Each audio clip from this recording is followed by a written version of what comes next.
Дарвин нурууны ойролцоо нутгалдаг малчид өглөөнөөс өдшийн бүрийн хүртэл байгалийн уст цэгт урт дараалал үүсгэж малаа усалдаг байна.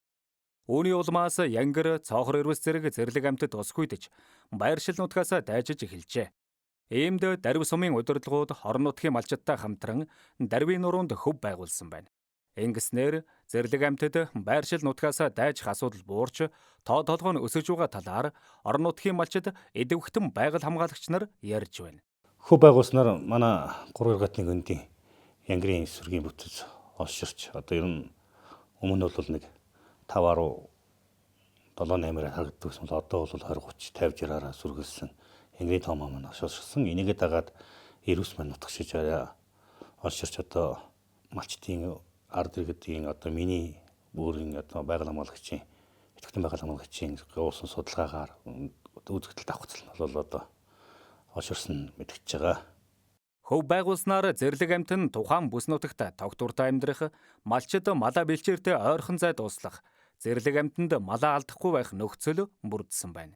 Биднэрт одоо тийшээ явж аан амтныг үргээ айч очоох, тэрлөө тэр халуун хавцал ангал тэр руугаа орж одоо усаа уух гэж явах шаардлага байхгүй. Зүгээр бэлчээрээрээ яваад усаа уугаад ингээ хүрээд ирдэг. Тийшээ байж байгаа нэг зэрлэн амтд маань тэндээ байж идэг. Бидний бод боггүй бүгд одоо тэр хөвөөс ирж ус уудаг. Тэр бол маш их одоо зүйтэй ач холбогдолтой малчин биднэртээ маш их ачиг тустай тийм зүйл болсон гэж малчид бид бүхэн өргөдөөрөө бүгдээрээ баярлж ийт юм аа тэр хөв байгуулахад.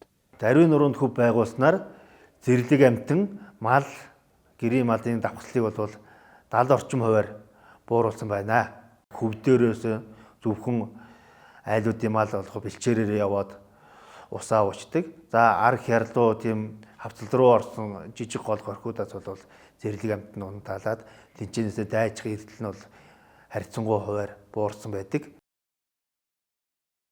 Дарвин нурууны хойд хэсэгт байгуулсан Маратын хөв нь 3855 тонн. Урд хэсэг буюу Шарын хөв 6450 тонны ус нөөцлөх багтаамжтай.